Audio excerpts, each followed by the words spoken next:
Okay, can we start now? Okay, thank you. Yes, welcome you all. So far, Veedhi Arugu has been arranging programs on different topics, but mostly in Telugu. But this time, we are going to do session in English because we have a guest, honorable guest, Deepa Chakravarti. She is from Chennai. I know that she can understand Telugu, but however, but it's good to be in English so that the session will be easy. We have a moderator, Ms. Dhanlakshmi. She is from Slovakia. She is currently in Slovakia. She's been in Norway before, and then she moved to Slovakia. So Dhanlakshmi ji moderate the entire session. Please mute your mics so that it won't be any disturbance in the session. If you have any questions or anything or comments, just raise your hand so that Dhanlakshmi will try to give an opportunity for your questions. By saying that, Dhanlakshmi, take the session. Thank you, Subbarao-ji. Yeah. I would like to cordially welcome Mrs. Deepa Chakravarti, an artist, Indic cultural expert, as today's guest speaker, and I'd like to thank for accepting the invitation. So to briefly mention about Deepa-ji, her journey began in Indian classical dance, where she carved a niche and established herself as a dance to watch in Mohiniyattam. She has toured many countries, presented her art in many dance festivals, and won the hearts of critics. She is a junior fellowship scholar in the performing arts, awarded by the Ministry of Culture by the Government of India, and also the part of expert panel in the Center for Culture, Research and Training. So Deepa is also an empaneled artist of Indian Council for Cultural Relations. She is a certified yoga teacher and an healing chant instructor. So Deepa's expertise in Indian art, history, and in-depth knowledge of yoga makes her a practicing academic and culture expert. So with 30 years of engagement in knowledge, traditions, and after 17 years of as a solo performing artist, Deepa wishes to connect directly with people outside walls and boundaries. In the pursuit that began the Jwala, where she conducts cultural retreats. So to know more, you can also visit her website, which is the www.jwala.online. So now, without further delay, I would hand it over to Deepaji, and now the floor is yours. And also, just a small note to the participants, as Subbarao-ji mentioned, that you can raise your hands if you have any questions, but probably it would be better to formulate your questions and also write it to the chat box, so that will be easier, and Deepaji will take them after the talk. Yes, Deepaji, please. Thank you, Dhanlakshmi. Thank you, Subbarao-ji. It's a pleasure. I'm really happy to be here, and I really thank Veedhi Arugu for giving me this opportunity to interact with so many of those Indian diasporas all over the world. So the topic, I'm going to go dive into the topic. So topic given for me today is yoga in our daily life. And the roadmap for the talk has 3 parts. The first part will introduce yoga from the theoretical point of view. We will be dealing with a couple of sutras from Yoga Sutra, which will actually be defining yoga. And we'll also be looking into the word yoga, the origin word yoga, the root word of it, and some of the theories borrowed from Sankhya Darshana. The second portion of the talk will be consisting of an experience part, where I would be requesting Dhanlakshmi ji to join me, and she will be my demonstrator for that particular portion of it. Then the third portion will be, we'll just see a few real life instances. One I have chosen from Itihasa, and one I am going to relate with our daily life. I will be deliberately using some Sanskrit words because Telugu speaking people have a lot of exposure to Sanskrit in their language, I know. And more importantly, I want to familiarize the original words without dumbing down just to stay contemporary. Okay, so Subhaji, can you just start the slide for me? Yes, I can do that.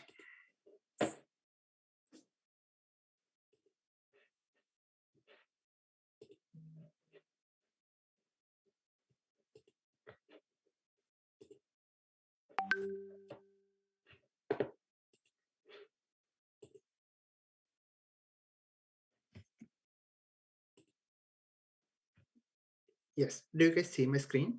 Yes, I can. Thank Okay. you so much. Yeah. Yeah, we can move to the next slide. So what is yoga?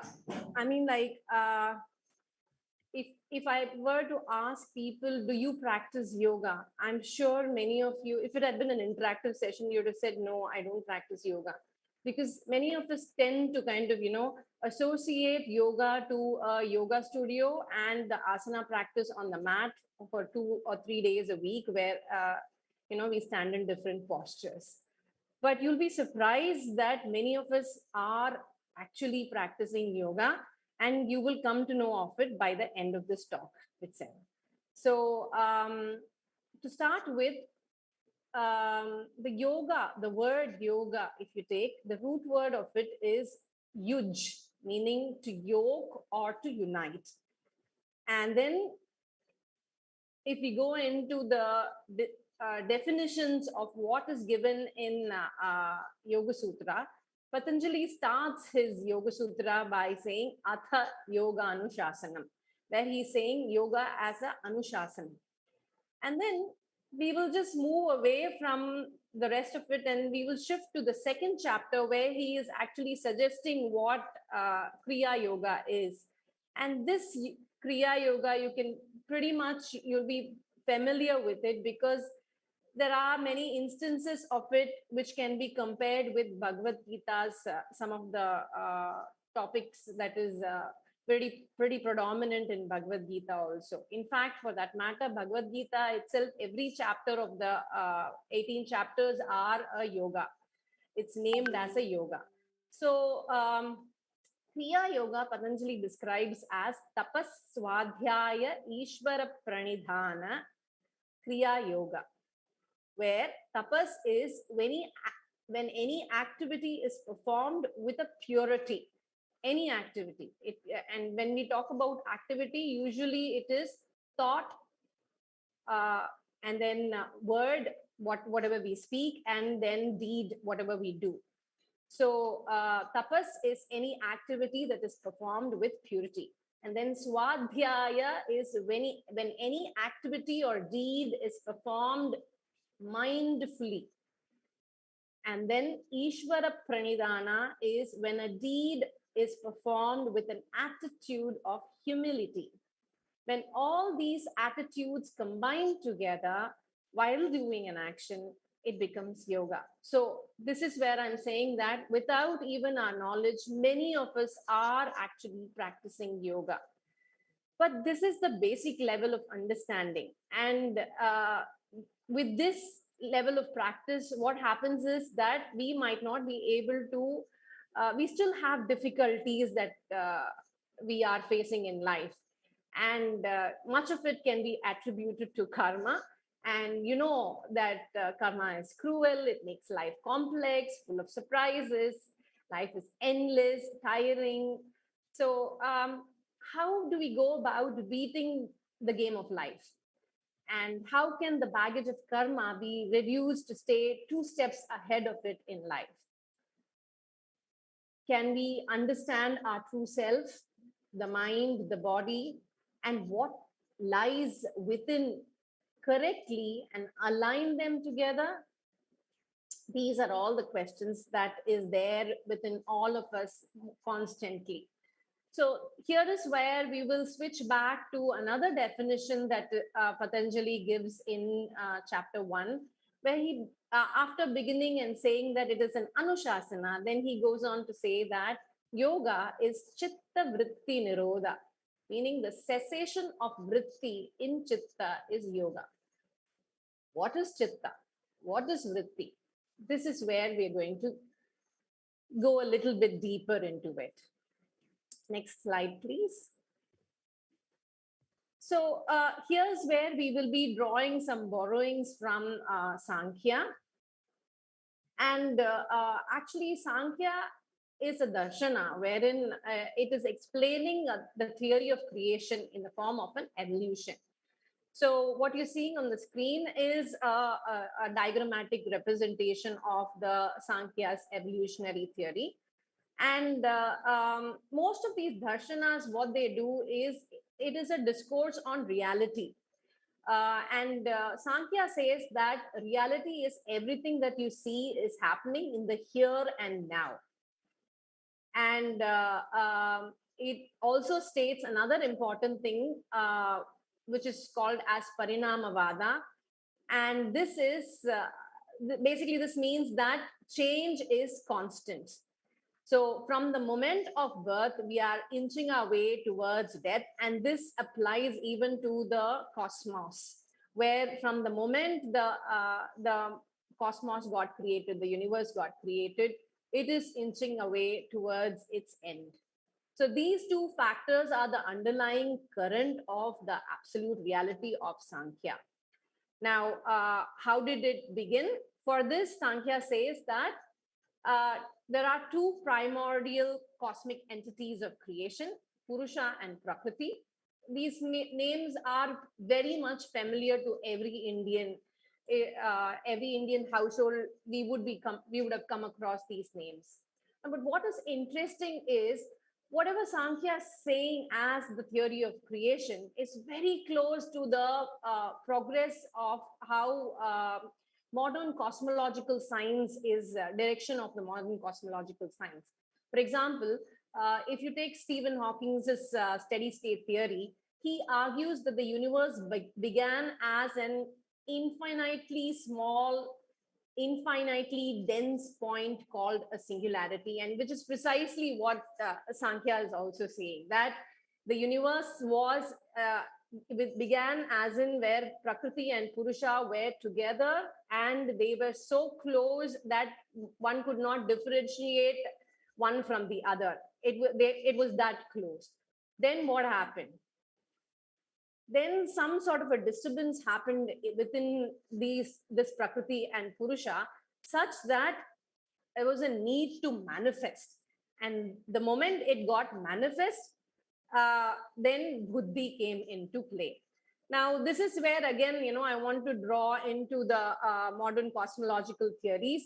The scientists are saying that the Big Bang was a superlative white hole that was the result of a supermassive black hole at the heart of a galaxy in our parent universe. So you can see how closely the Vedic systems have been to where and how the progress of the modern cosmological science, the theoretical physicists are going in direction of the Vedic teachings and literature, ideas. So Buddhi, as you can see, is just black and white, highly judgmental, completely rational, lacking empathy and emotion. And the black and white is dealing with is to differentiate between truth and reality. And then from Buddhi, so you can even that is where the white hole and the black hole kind of symbol, you can kind of draw parallels to that. Now from there, what Sankhya says is that the Ahankara was born, or rather from Buddhi, there was an identity that got created. There's a complex principle of cosmos which manages the formation of perception and realities. To best understand Ahankara, imagine looking at yourself through a kaleidoscope. Another thing that came into my mind is the climax of the Bruce Lee movie, Enter the Dragon, where the dragon he was slaying is in fact the perception taken shape as revenge. So Ahankara is just so many, it throws so many images, and we don't know which one is the real one. We get lost in it. So how do we go about winning the ahankara? Can we take control over it? Yes, we can.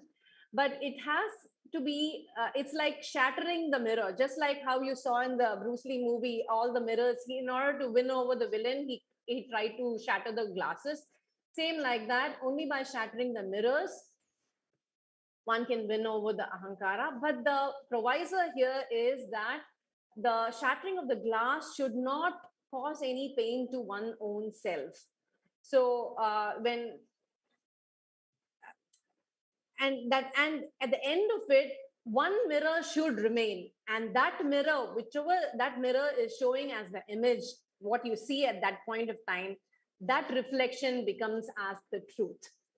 So from there, we move to ahankara, we move to the manas, another cosmic principle. It's also very complex, vast structure, which coordinates multiple feeds from multiple things. And if you are talking about super AIs and the way being the way forward. Recording in progress. Well, I think, or even if you listen to what Yuval's talks are about, the concern he raises are actually because the super intelligence that is being developed so ambitiously actually functions as manas. And the randomness of the algorithms are much like the vrittis. So this is where we are matching, and we are kind of, hitting against walls, not only for humans, I think even for algorithms. So what are those vrittis? Vrittis make the mind temperamental, okay? So the various inputs that you are seeing that is coming into manas is the bhutas and the indriyas. While the bhutas and tanmatras are the basic building blocks and are tamasic, the indriyas are the organs of sensory perception. So they send the feed, and that's why the ahankara and buddhi retains the feed, what it wants to pick, and then they all get formed over there in ahankara. So all of them together, basically all the 25 of those cosmic principles together form a matrix. And this is where the mathematics component also comes in. That's why it's called the Sankhya theory, because it goes in numbers, basically. And the bhutas contain the past karmic impressions and therefore corrupt the ahankara. The indriyas create the present karmic impressions and therefore corrupt the buddhi. So this is where entire problem is coming. And because of this, the vrittis are getting created. And so we are having difficulty in understanding what is truth and what is reality. You're not able to differentiate between them. Next slide, please. So what is yoga saying now? Yoga is the corollary of Sankhya. Yoga is saying that perform the right kind of abhyasa and practice vairagya. Cleanse and converse the diverging matrix of the cosmic principles to awaken the chitta. It's very simple. I mean, like in theory, it's extremely simple. So it says that bring all of them, all of those diverging matrix that you see on that side, bring them all together and put them under the nirmana chitta. So the nirmana chitta is the one which interacts with the external world. And then the nayaka chitta is the one which holds the inner world in its place. So that's why, like from the black and white, the rigid black and white, here you will see that the yin and yang is getting formed. The buddhi is changed to nayaka chitta. It's an upgrade that is happening. Also, when all the mirrors of the kaleidoscope is getting wiped out and you are left with only one mirror, that mirror behaves like an interface where the upward facing triangle represents the nayaka chitta and the downward facing triangle represents the nirmana chitta, and then they unite again over there. So in that interface, they unite. And the ahankara then facilitates a beautiful dialogue between truth and reality. So from there, you will have your viveka or your clairvoyance. Now, this is something that you are witnessing every day in our lives. And how can you see it if you are a stargazer or something like that? Just you walk out into the night balcony. Whenever you see a full moon, your heart would just skip a beat. The reason why it skips a beat is that naturally what is happening in the cosmos is the moon for this particular system as Earth that we are living in, where life exists.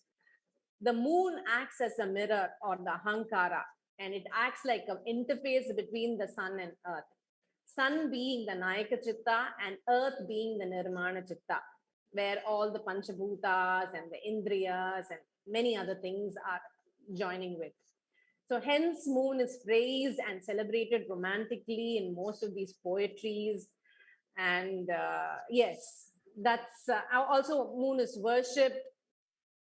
It's dedicated to Shiva, Lord Shiva. So these are the reasons for it. Okay, now here's where we will take a break. Subhaji, can we just have yes. And can you pin up Dhanlakshmi over there? Yes. Dhanlakshmi, are you ready? Yeah, just give me a... Yeah, sure.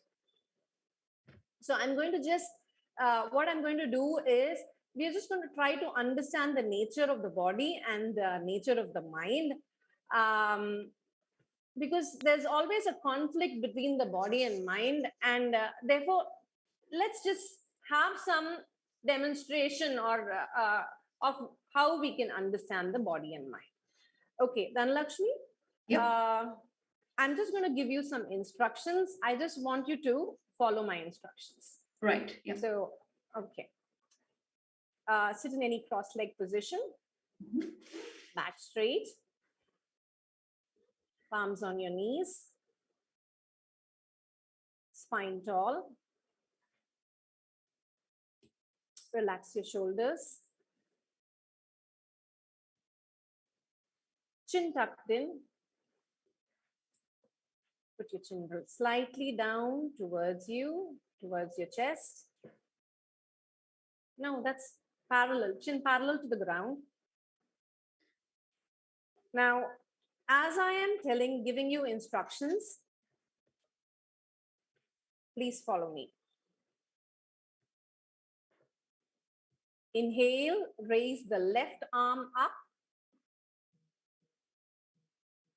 Side, from the front, raise the left arm up, arms across the ears.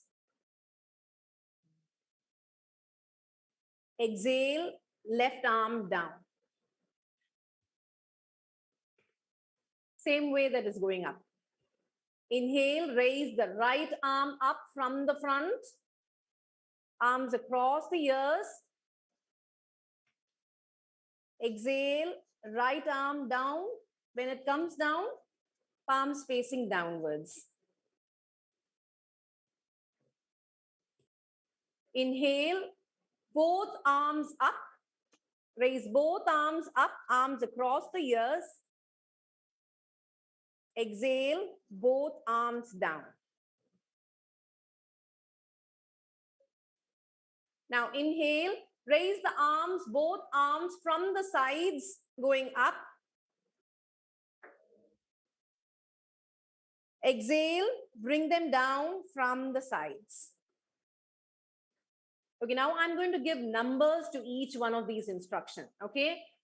Inhale, left arm up, 1. Keep your eyes closed. Exhale, arms down, 2.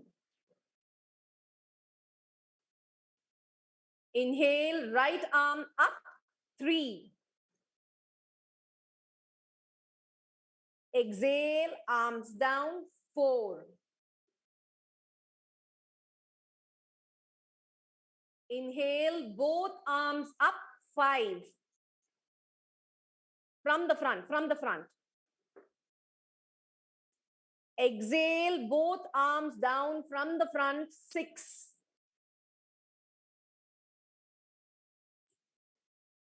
Inhale, both arms up from the sides, 7. Exhale, arms down, 8. From the sides. All right, one more time. I'm just going to give instruction. Listen to it so that you register them. Inhale, right, left arm up is 1. Exhale, left arm down is 2. Inhale, right arm up is 3. Exhale, right arm down is 4.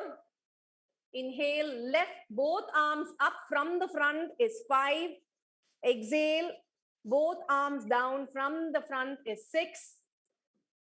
Inhale, both arms from the sides is 7. Exhale, both arms down from the sides is 8. Now let's start. 1, 2, fast, make it fast. 3, 4, 5, 6, 7, 8. 1, 2, 3, 4, 5, 6, 7, 8. 1, 2, 3, 4, 5, 6, 7, 8. 1, 3, 5, 7, 4, 8, 2, 6, 1. I'm going to stop you there. Open your eyes. Keep your arms down. Tell me what was happening. Initially, I was trying to understand the instructions, and then I could notice the difference in my breath. And as you moved on faster and faster, it felt my mind was trying to listen to you at the same time, trying to coordinate the muscular system. Yeah, it was. You found a struggle between the instructions and this one, and more importantly, you didn't know, you were not able to relate. When you were going linearly, you were able to perfectly go with the instructions, but when I went, when the numbers were like all jumbled up, didn't you not think you had trouble going about matching it? Yes, I did. Yep. Yeah. So that's the nature of the body, because it gets conditioned very, very fast. That's why when it's linear, it's okay with the linear movement. But when you just jumble the things up, it gets confused. So it has a nature to think linearly only. Now, sit straight, back straight, palms on your knees, close your eyes. I want you to think about an object. Just 30 seconds, I'm going to put my timer on. For 30 seconds, I want you to think about one particular object. Just announce which object that you're going to think on. I'm thinking about the plant that is right behind me. Okay.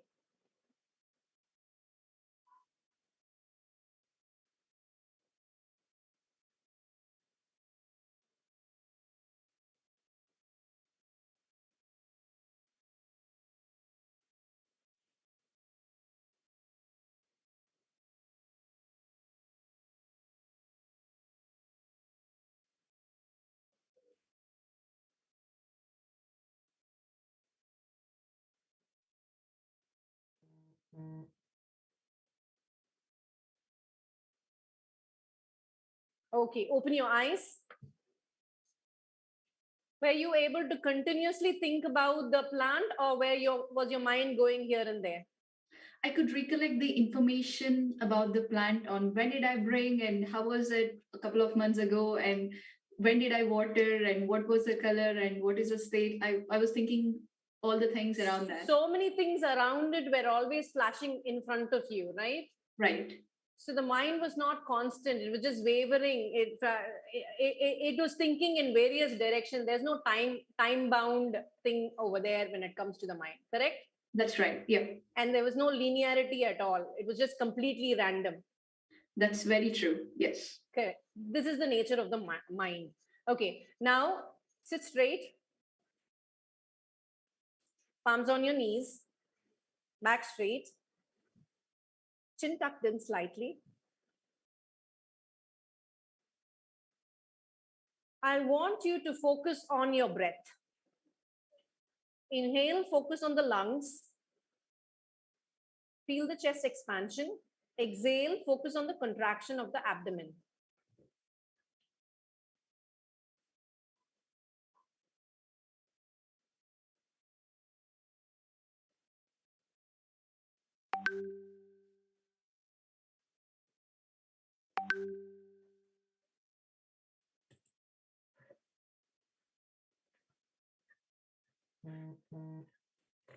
All right. Now what was happening to the mind? Initially, when you said to focus on the expansion and contraction of the abdomen and the lungs, I was visualizing how the lungs are and how it is expanding and the feel. Okay.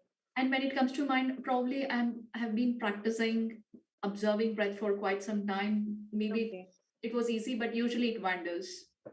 Okay. All right. Thank you so much, Dhanalakshmi. Thank you. So as you can see, all of you who are listening to this, this is the nature of the body and this is the nature of the mind. It is completely inevitable. Subhaji, can we have the slide back to 5? Yes. So the body and mind, especially the mind when it comes to it, it's absolutely powerful. Can you just tap on it? What happens is that even if we get the grip on the body, then the mind is something that is even more powerful that, you know, as a dancer or something like that, I can get a grip on my body. We are trained sports people. We are trained to get a grip on our body, but the mind, when we have to control and have a control over the mind, it is nearly next to impossible because it's always wandering all over the place.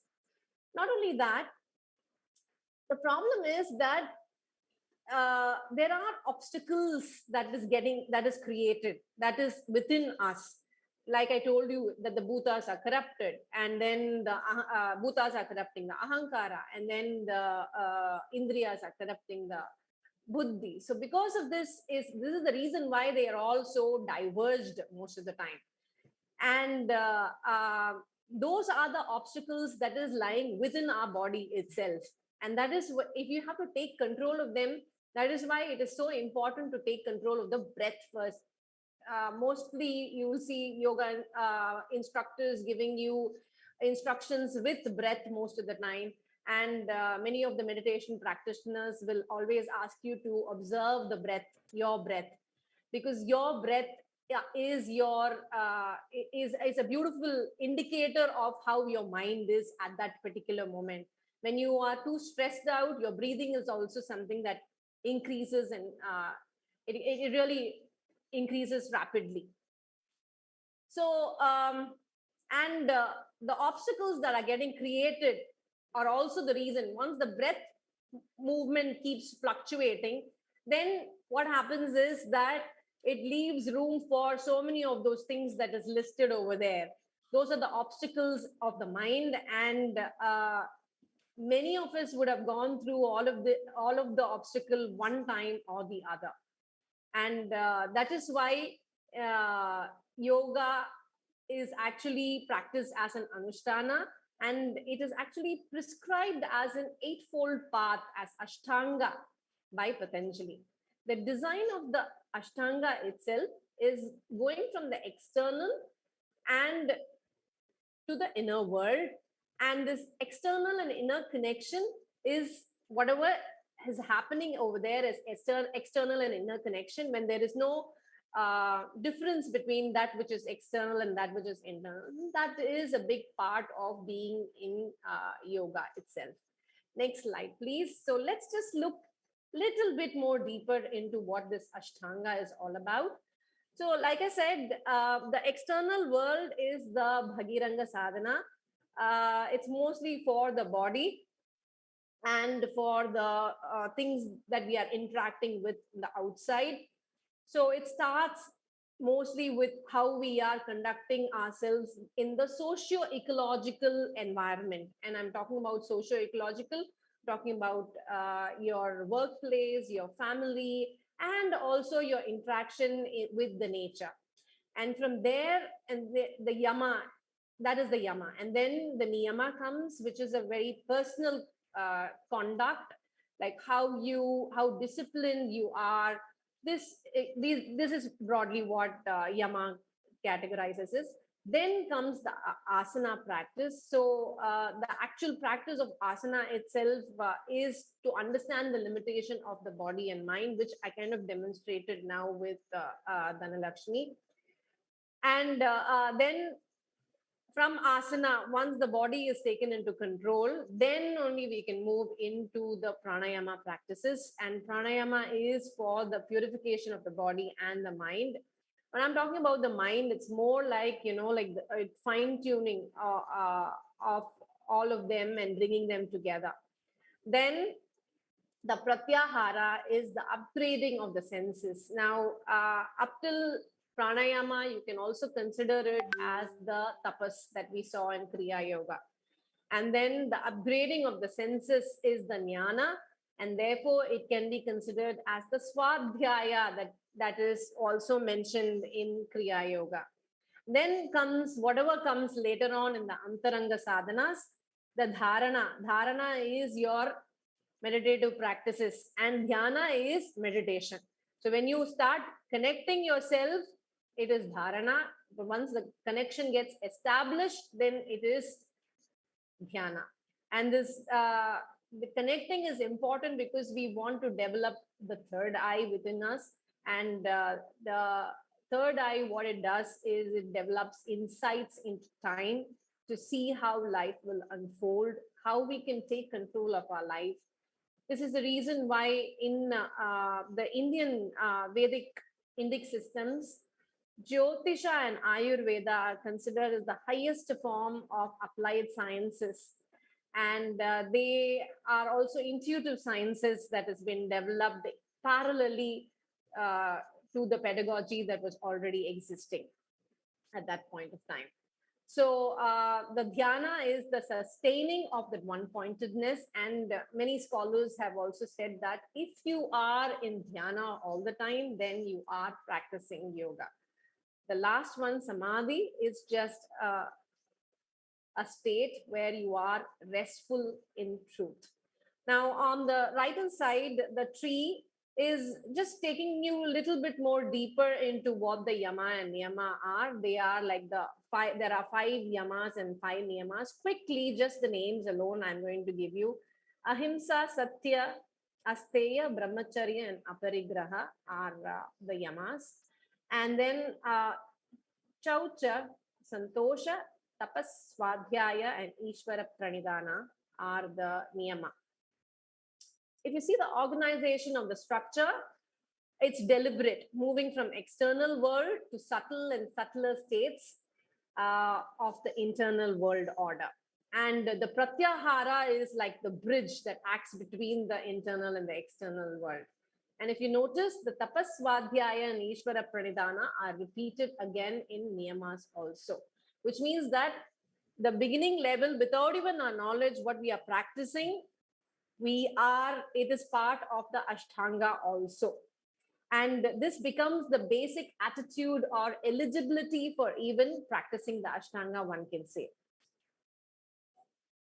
In practicing the Ashtanga, the scattered bhutas and the indriyas can be purified and they can be converged. That's what they can be converged, and the complexity of the matrix can be basically simplified. So this is the second portion of our talk today. And now we will be moving to the third portion where we will be moving away from all theoretical and ideal prescriptions given to us to more realistic situations. So I have handpicked and chosen a story from Mahabharata for today's talk. It is the story of Nala and Damayanti. I think many of you may be aware of this, but still I would like you to quickly go. We're not going to go through the entire story because it's pretty long. In Kathakali traditions, Nala Damayanti is actually done for 4 days long, and it's an overnight performance of 4 or 5 hours. So we're not going to go over the entire Nala Damayanti, but just if there are anybody who are not aware of Nala and Damayanti story, here's a small introduction of it. So Nala is king of the, next slide please. Nala, as you can see, is the king of the Nishada kingdom, and Damayanti is the princess of Vidarbha. That is a map of Mahabharata from olden times, and that's where the kingdoms are. So when usually, in those days, women, when they get married, a Swayamvara is announced. So Damayanti's Swayamvara was announced. And to win her hand, not only did many kings of big dynasties and empires come participate, even celestial kings wanted to win her hand. So among the celestial kings were Indra, Yama, Agni, and Varuna. Now, if you can imagine, what are the chances for Nala to even, compete with these guys? And but the story is full of twists and turns. So at the start of the story itself, destiny had played a hand in fixing them together in the form of a golden swan. Many qualities of Nala and tales of his bravery were narrated to Damayanti. Why did the swan tell good things about Nala? There's a backstory to that also. And probably you can go deeper into it on your own. Next slide, please. That's the Ravi Varma painting of the Damayanti and the swan interacting with each other. So what happened is, it was the day Damayanti had already made up her mind that she is going to get married to Nala. It was like inception, good things were already told and she had already made up her mind. And on the day or the day before of the Swayamvara, the celestial lords came in early to play trick on Nala to find out if he's even worth it, because they already knew what Damayanti is going to choose, but they are actually playing a trick to find out if Nala is a worthy man. So they called him and then they sent him as a messenger asking him to take the message that she should choose one of them as her suitors. So Nala, as a really, he is a virtuous man and he is a righteous man. So being what he is, he went to Damayanti. He did not introduce himself in any way. He introduced himself only as the messenger of the gods. And he told them what was given to him as message. Even at that point of time, he did not disclose anything to Damayanti. And Damayanti, in turn, gave back the reply to Nala saying that, no, I'm going to choose only Nala. How dare the celestial lords and all, they can't dictate terms to me. It's my choice. And I am going to choose only Nala as my suitor. Even at that point, this man did not reveal himself. Next slide. That's the slide where you will see. So what happened is, this is where the next day on the day of the Swayamvara, when these celestial lords came to know that Nala is going to be, she's going to select Nala, all of them disguised themselves as Nala, and that's where we see 5 of them sitting in front. But Damayanti did not lose her calm and composure. She figured that the gods were playing tricks, and so she prayed to the same gods and asked how she could identify the real one. Then they revealed themselves immediately and she garlanded Nala. They got married. But the story is only halfway through. Hearing about Damayanti's Swayamvara, the Kali Purusha, I call him the god of mischief. So he got really jealous of Nala and he also wanted to test him. So what did he do? He said, okay, it's my turn now. I want to be convinced, so I'm going to test him myself. He waited. Now, Kali can't test just like that. especially if the man is righteous. So he waited for 12 long years. After 12 long years, one day Nala had forgotten to wash his feet. And on that occasion, Kali found a way to enter his body. So through the feet, Kali entered Nala's body and occupied it. Once Kali started residing in Nala's body, the man's bad times began. So Kali induced Nala to play the game of dice with his own brother Pushkara. Since Nala had invited bad times on himself, he had lost the kingdom in the game. Sounds familiar, right? Yes. In fact, Yudhishthira was told the story of Nala and Damayanti when Yudhishthira was sulking and complaining about life. So anyway, without any kingdom, Nala left for the forest. Not surprisingly, Damayanti also follows him righteously. But in the forest, the brave king, Nala, could not even feed his wife. I mean, the greatest pride for a man is to provide for his family.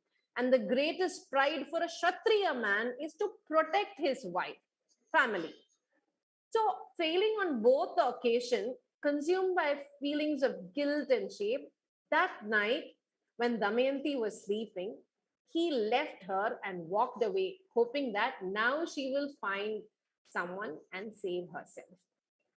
This is where I want to stop the story. Next slide is again a beautiful painting of Ravi Verma, where he is just leaving her in the forest and going away. So, talk about dharma sankatas any man or woman should face. Can it get more complex than this? Okay, let's stop the slide share now.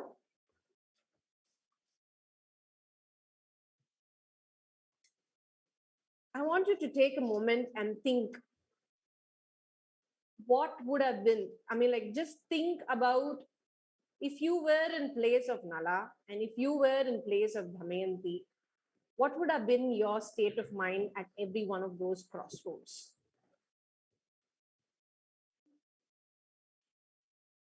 Put yourself in the patra, not as a story, but as a reality.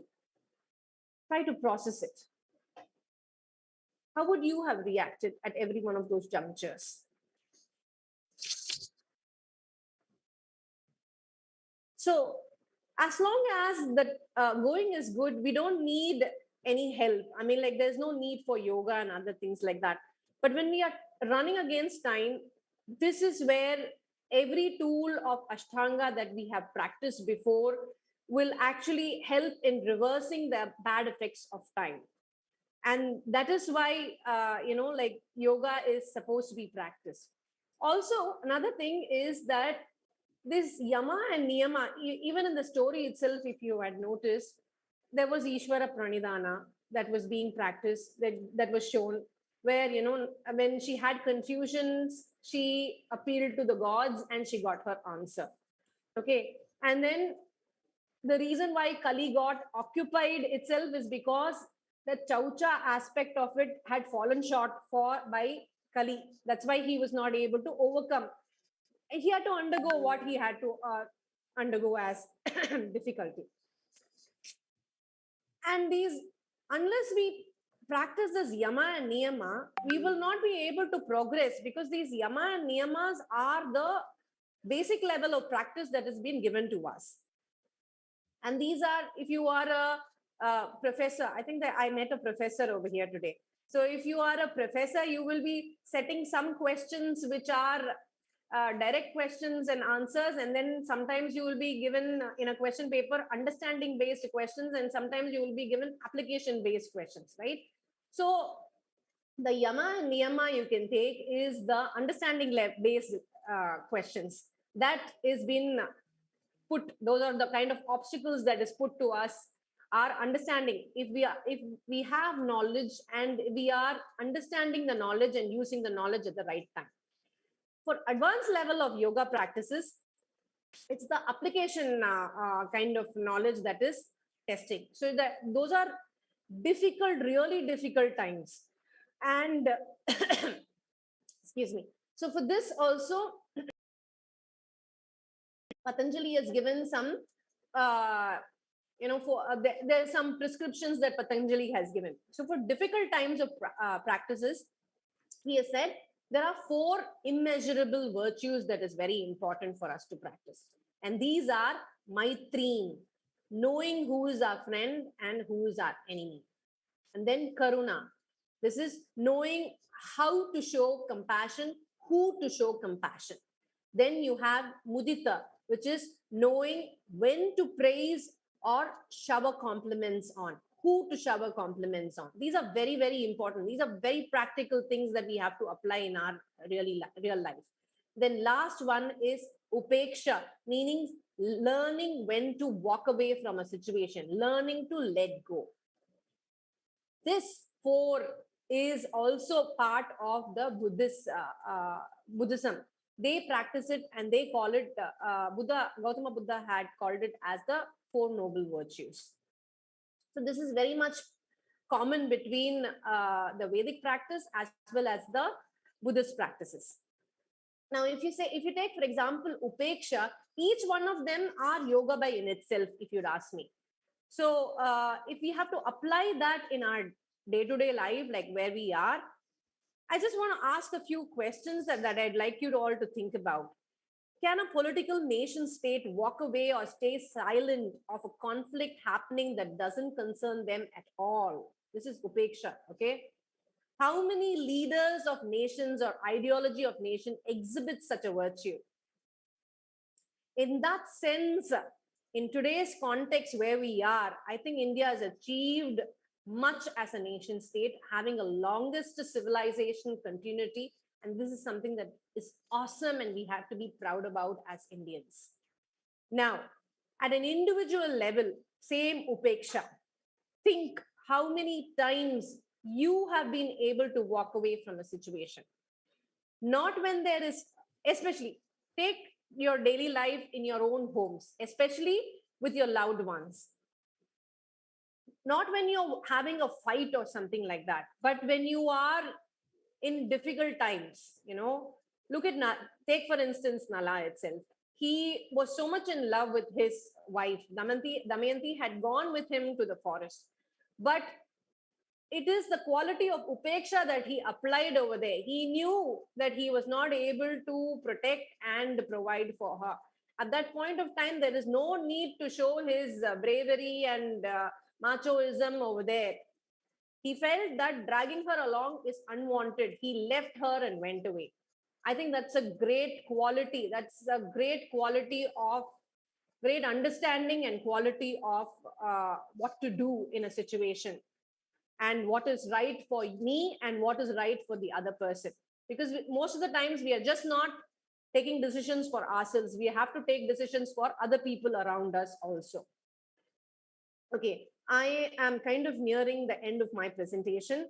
But before I wrap up, here's another thing that I actually found out when I was doing some little bit of how to kind of make it applicable in our life, or where does this culture kind of come into me? Because recently somebody asked me, I forwarded this particular Veedhi Arugu's thing to someone, and they asked me, what is culture expert? They asked me. So I'm just going to give you a small instant of what is it that is all about, what I do as, culture and how I kind of work. So I'm a Tambram, and I was recently going through this marriage album of mine, and just checking out some of the ritualistic practices that was done. And during the time of the Kanyadana, there was this stick that was placed on top of my head. And the groom was standing in front of me, and I was sitting on top of my father's lap. And the same thing, then I was looking also into my mother's album. And when I saw in my mother's album, it was just not one scale of 12 feet distance, in my mother's album, I saw that on her head there was this huge log that was there, actually kept on top of her head. So I went inquiring as to what that particular log was all about. And then I came to understand that the log that was kept on top of my mother's head is the plow. And what usually plow is used to nourish the soil, to sow a seed, and then to reap from the soil. So more deeper thought process, if you want to go into this plowing aspect of it, then the plow is actually, if you see in the farming tradition, the plow, the ancient farming tradition, the plow is actually placed on top of a yoke, and that yoke is also a huge piece of log which is actually sitting on the shoulder of two bulls. So the shoulder itself signifies ownership, and which means that, and the bulls are a symbology of ahankara in Indian iconographies. So the what it is actually trying, this particular ritual, what it's trying to mean or trying to tell is that to the newlywed is that marriage is about taking responsibilities and shouldering those responsibilities. If you take, the two bulls, they have to move together, they have to travel together, they have to take equal paces together, they have to grow each other also at that point of time. So this is what we have to, we can't just leave one behind and progress further. And this movement, like the two ahankaras, the entire idea of marriage itself is like putting together two ahankaras together and making these two ahankaras to work and plow the field, and then, so that you can reap something out of it. And like I mentioned, bull is the symbol for ahankara in Indian iconography. If you see Rishabha Vaganam, okay, all Rishabha Vaganam, if you go to the Utsavams of the temple also, it's always Shiva and Parvati will always be carried in a Rishabha Vaganam only. So this Rishabha Vaganam in Shiva and Parvati are actually sitting on top of the first married couple, you can say, of the cosmos. So they are also sitting on top of Nandi, and this Nandi is an indication of some ahankara that is tamed, the bull that is tamed. So which means the ahankara is tamed and submissive over here, which is reflecting the reality and truth so perfectly. And Shiva's vehicle is Nandi, but the same opposite. Suppose if you are having an untamed bull, your ahankara is untamed, then there is a Mahisha inside of you, and that is why you have to you have to bring in and awaken your Durga and Shakti over there to hunt that Mahishashura down. So the use of plow, like I said, is two individual egos coming. And more importantly, why am I talking about this marriage? So is that marriage is the basic social unit. It is the basic social unit which measures health and it measures happiness. So if this is not happy, then there's nothing that's called as progress. The society's progress and measure lies in a marriage happiness. And that's why, like in earlier Vedic culture, a husband and wife together are called as Dampati. And Dampati is a single unit, okay? It's also a measure, and it's a single unit of measure over there. And he introduces her as Dharma Patni. So she has to be the measure of as Dharma itself being there next to him. And she introduces him as Prananatha or Pranadeva. So whatever he decides becomes her prana, basically. So this is so beautiful, like when this happened, when I kind of, put them all together and kind of this bulb kind of lit inside of me, I felt that it is so beautiful, such a beautiful thought, such a beautiful. When I was a student, I'd write long essays that I'd work on for days, but now I'm writing. That is there. But let's come to today's context also. In today's scenario, I find Kali, the god of mischief, playing pranks in this most sacred institution. So if you ask me, how can we win this? Then we need to take responsibility into every action that we perform. And more importantly, what is important is that we have to develop a conviction in passive active roles. Again, passive active roles are very important. When two egos are coming together, passive active roles are important. And we should take the focus away from passive active partners. We can't project feminism as passive active partners over here. It can be even a man can be having a disturbed marriage in today's Kali Yuga. So we can't project feminism or those kind of things. That idea should be removed and more focus should be given to passive active roles. And if and when we observe and imbibe the passive active roles in our marriage, then it will be an important part for observing dharma, and the child born out of the wedlock is the fruit of it. So with this, I want to kind of end my talk, and I would like to open it for any kind of questions.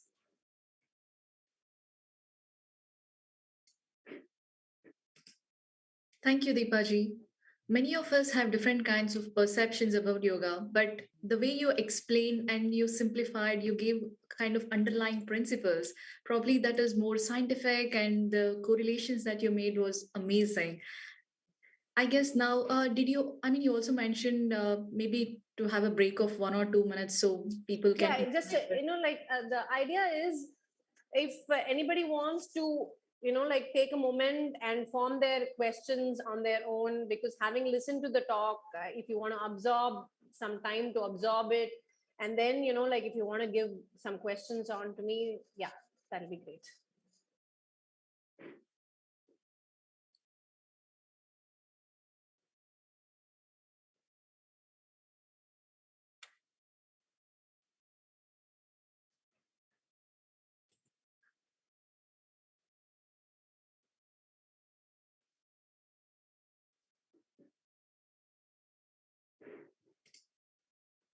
I'd like to take this time to thank Dhanlakshmi and Subbarao-ji, because without them, I don't think I would have been able to do it so nicely. Thank you so much for helping me out in this presentation. It's our pleasure, Deepaji. So at least Priyaji, she is from Sweden. She commented on the chat. It's an excellent demonstration and explanations. And also telling about the very good presentation, correlating history, Vedic, cosmetic, and modern science. So it's an all-in-one. Especially as Dhanlakshmi mentioned, when you say yoga and then daily life yoga, then mostly we think about asanas, maybe we think about pranayamas, but we don't think about beyond that. This is much more beyond that to connect the cosmos. This is the first time I am interested in listening a talk where the yoga is connected to the cosmos. And then this is also very interesting, especially when you connect these things when it comes to the practicality of the scenarios where Nala leaves Damayanti in a forest, and what her state of, and what do you think? And I'm thinking, what I do if I am the Damayanti, what do I do at the stage? How do I react it? That's very interesting. Now let's open the forum for the questions. Whoever wants to have any comments or questions, feel free. Just raise your hand so that Dhanlakshmi ji will moderate the questions. And also there is another comment by Radha Krishnan Ganesan. So excellent demonstrations, knew a lot of things about yoga today. So that's a kind of a compliment and a feedback. Thank you, Priya. Thank you, Radha Krishnan. Yeah, and maybe I would like to ask some of the general questions that on a day-to-day basis, these are the things that at least I hear a lot. At least in the Western world, they have portrayed yoga as asanas or just the flows, and and also they have different names given. It can be Hatha Yoga or Patanjali Yoga or Bikram Yoga or Sivanand Yoga. And here I also see the Vinyasa flows as a separate classes, and then hot yoga.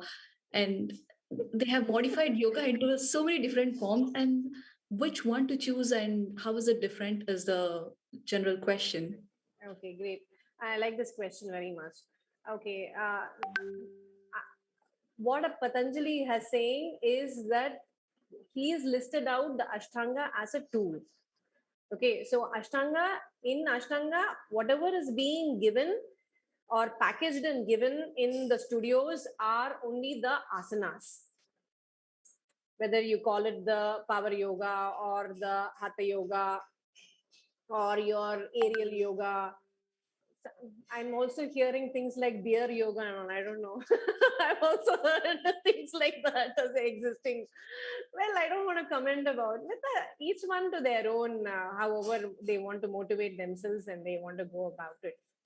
But actually, if you ask, that's the reason why, I was pretty excited about this topic because, it's very important. Like Subbarao we said, we should not limit this word yoga to just asanas.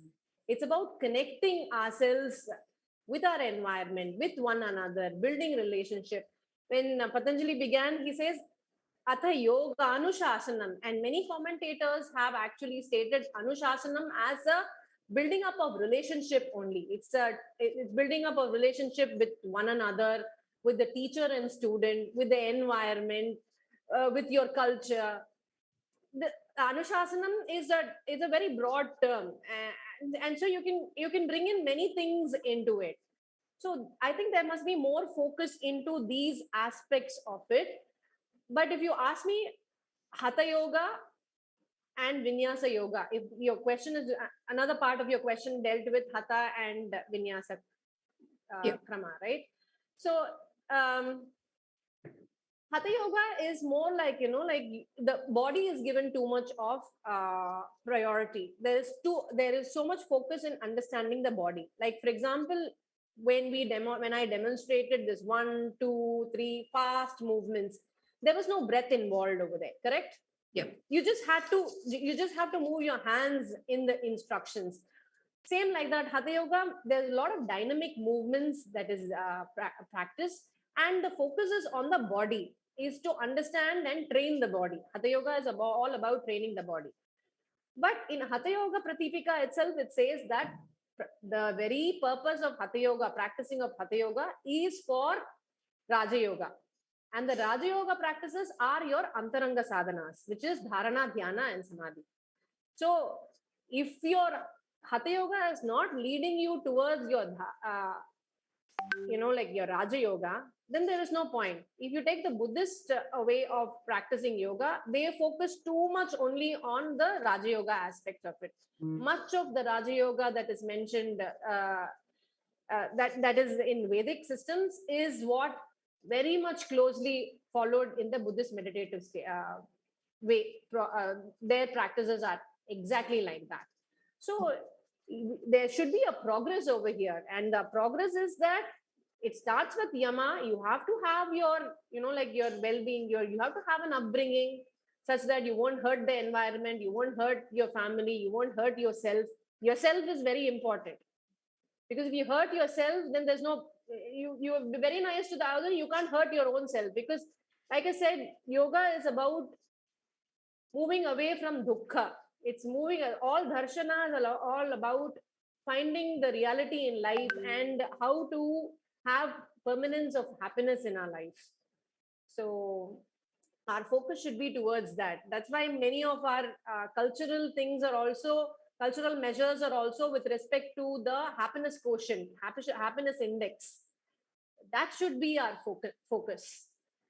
So beautifully. Yeah, that answered yes, thank you.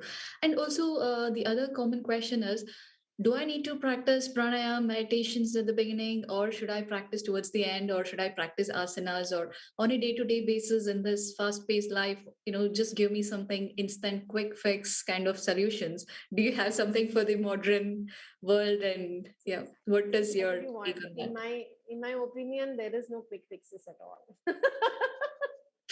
Any quick fix is always only temporary. You put a bandage only so that you can just arrest that blood coming out at that particular moment. But if you have to put a stitch, you have to put a stitch. There's no shortcut over there. So the thing is, there is a point where you can move. It's a progression. So once you have mastered your body, then you can progress to mastering your breath.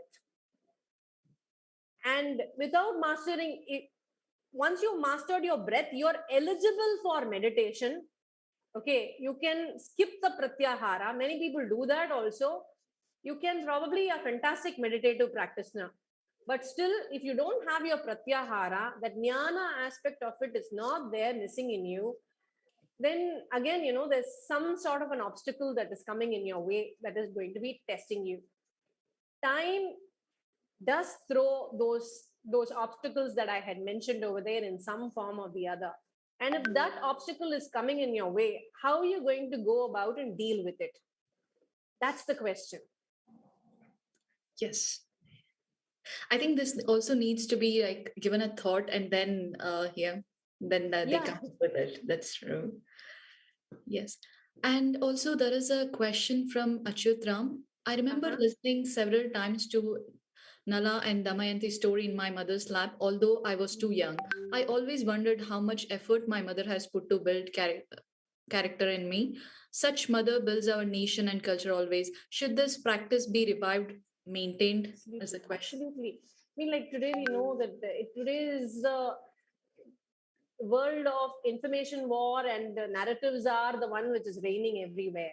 So this is the power of narratives is that. And the reason why in our upbringing we have our grandmothers and mothers putting us in our lap before going to sleep, we are told stories from the Puranas and Itihasas, is because at a very young age, when you listen to these kind of stories, your yama and niyama is taken care of. Automatically it's taken care of. You won't have doubts. I don't need to learn what ahimsa is. I don't need to know definitions of all of them separately. Asteya means you should not be greedy. You don't need to tell them that. The story tells you automatically. You tell a story, tell it in a form of a story to a young kid, and it registers. One fantastic example is Harishchandra's story that had influenced Mahatma Gandhi in his life. He saw the theatrical performance of Harishchandra, and from there is a thing, that inspiration, that from that was a turning point for Mahatma Gandhi to say the truth all the time. So stories are have a moral, especially our kind of culture, Puranic and Itihasa kind of story has a moral value attached to it, and it's a wonderful way of initiating a young child into yoga without even like putting too much of philosophy into their heads. Stories are powerful. That's so true. Yeah. And also, Priya would like to know more about the 4 guiding principles, and probably if there is a source where she can read more, and maybe for better understanding. I mean, to in-depth understanding, I guess. I think what you can do is that since you've got all of these that is listed out, what you can do is you can start applying them with itihasas in our, because many of our itihasas are not straightforward also. You'll find a lot of confusions happening. Why this? Why that? Why did this had to happen? But if you can start applying these, if you went and told that Nala left Damayanti in the forest and went away, I stopped over there.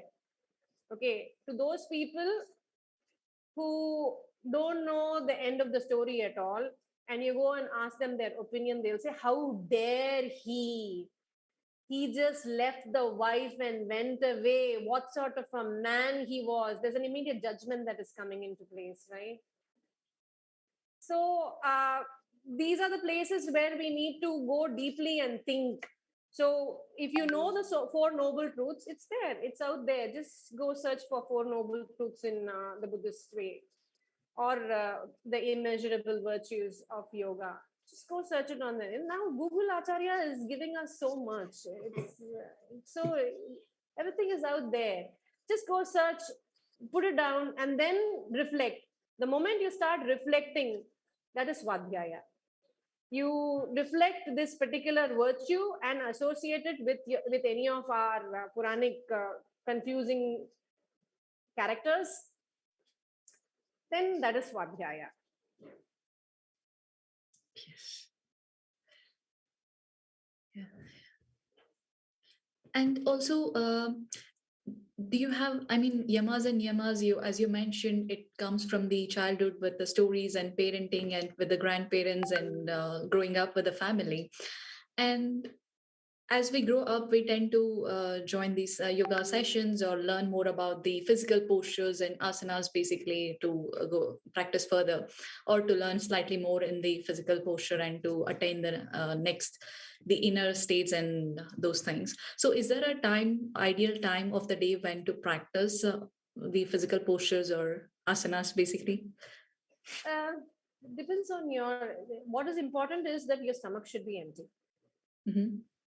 You at least you have to have 3 hours of break before your like after the meal, 3 hours of gap, and then only you can practice an asana. And I think that would also apply for the pranayama, because these are the Bhagiranga sadhana, the outside, the external practices that you actually have to do with the body, concerning with the body.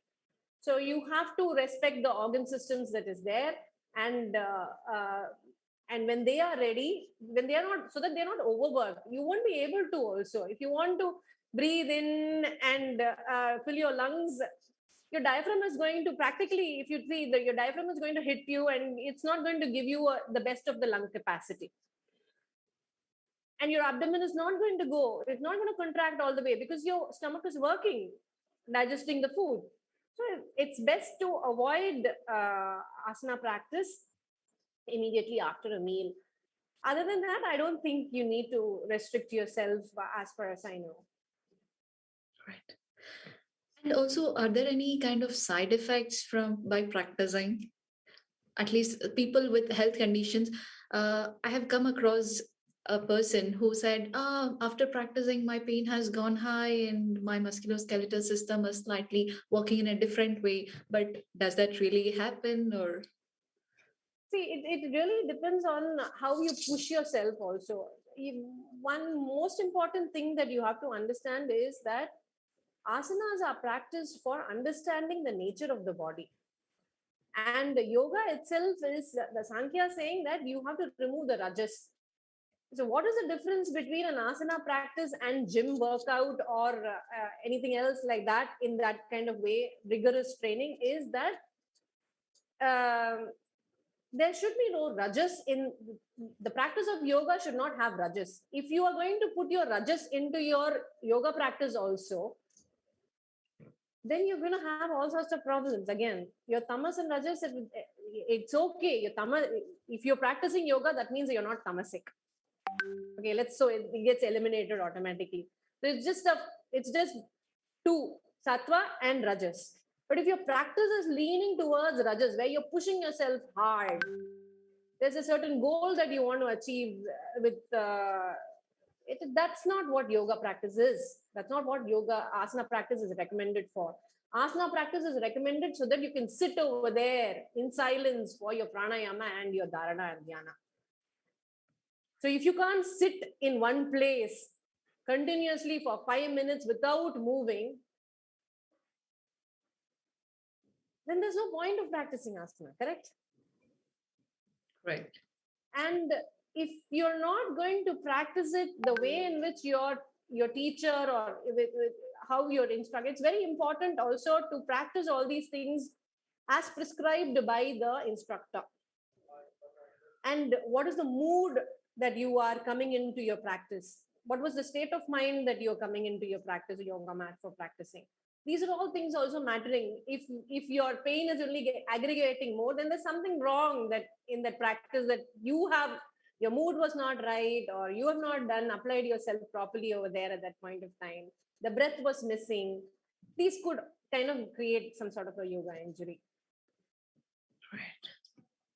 I think that was beautiful. Yes, thank you. Yeah.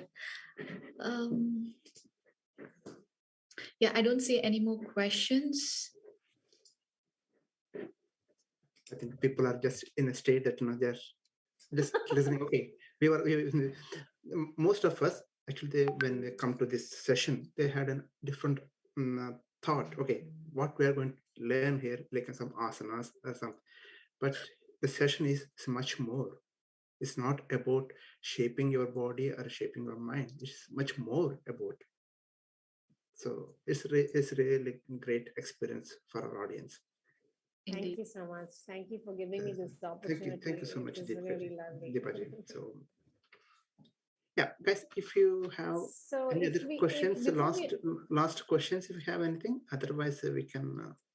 I'd like to wrap up with a shloka, if you don't mind. So, because generally these kind of, whenever we visit a text, Vedic text, and we refer to them and then we listen to them, it's better to finish it up in that traditional manner. So if you allow me, then whenever we are ready, okay. Close. Should I sum up first or? Yeah, sure, please. Yeah, sum up. Okay, yes. Yes, thank you, Deepaji. Actually, this is a wonderful session. You can think in different way. Yoga is not just only asanas and pranayamas. Yoga is much more. Whatever you do things with the purity, you achieve something. That is actually the baseline you started with. That's from Patanjali Yoga Sutra, number 1. It's really, it's a key takeaway. Whatever you do with the purity. That's good. And the way you try to correlate the cosmology and as well as the mind and your this one is excellent. See, this is something, this is about the physics. I don't think this is a god or something, but this is about the physics. How there's always some movements it impacts us. It's not visible, but impacts us. The forces of the huge, gigantic, the planets and then huge stars, definitely it influences, but it's not visible.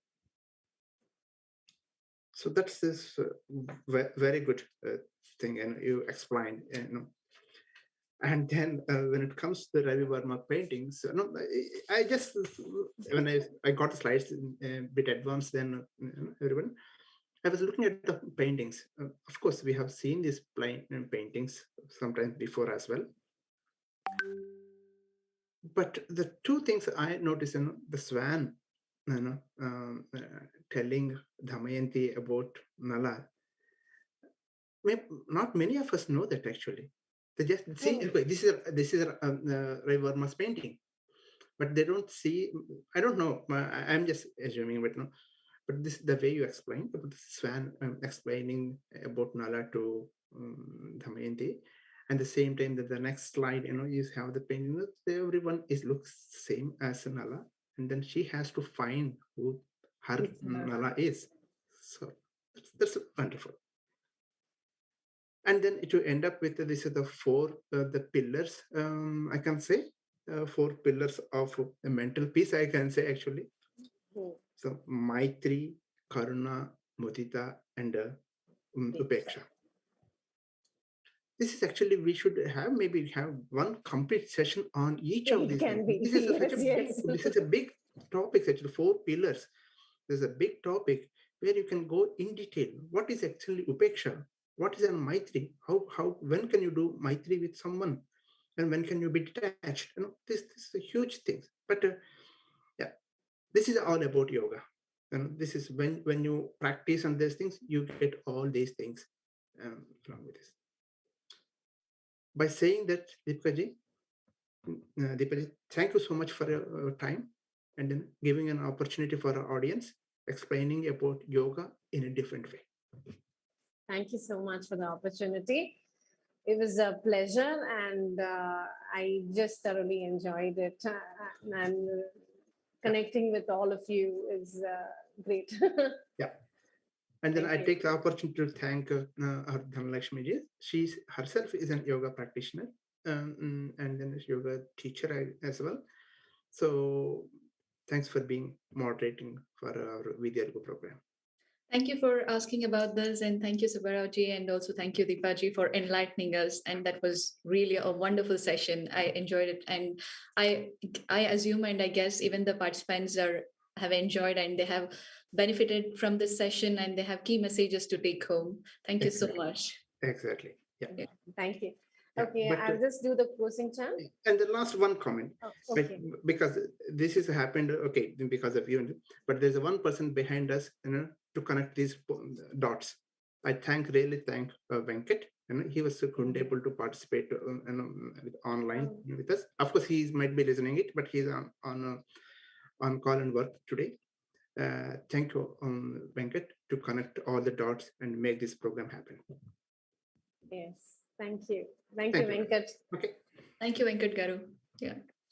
Yadaksharapadaprashtham matrahinam tu yad bhavet tatsarvam kshamyatam deva narayana namostute Srimate Narayanaya namo namaha Kayena vacham manasendriyairva buddhyatmana va prakrite svabhavat Karomi yadyat sakalam parasmai Narayanaayeti samarpayami Sarvam Shri Krishnarpanamastu.